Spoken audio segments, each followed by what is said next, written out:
My father's family name being Pirrup and my Christian name being Philip, my infant tongue could make of both names nothing longer or more explicit than Pip. So I called myself Pip and came to be called Pip. Ours was the marsh country, down by the river, within, as the river wound, 20 miles of the sea.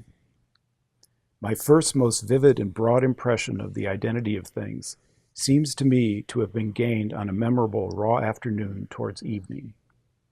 At such a time I found out for certain that this bleak place overgrown with nettles was the churchyard, and that Philip Pirrup, late of this parish, and also Georgiana, wife of the above, were dead and buried, and that Alexander, Bartholomew, Abraham, Tobias, and Roger, infant children of the aforesaid, were also dead and buried, and that the dark, flat wilderness beyond the churchyard, intersected with dikes and mounds and gates, with scattered cattle feeding on it, was the marshes, and that the low leaden line beyond was the river, and that the distant savage lair from which the wind was rushing was the sea, and that the small bundle of shivers, growing afraid of it all and beginning to cry, was Pip.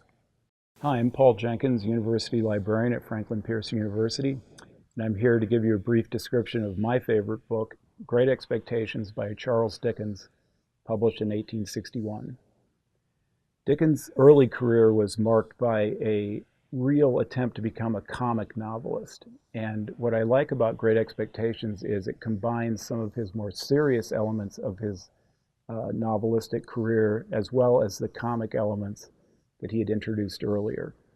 It's also a great study of friendship. That's one of the great themes of the book, especially the friendship between the protagonist Pip and Joe Gargery, the blacksmith.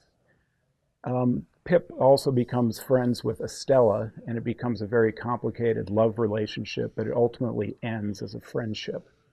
So I highly recommend this book, especially if you haven't read any Dickens before. It's a great introduction to one of English literature's greatest authors.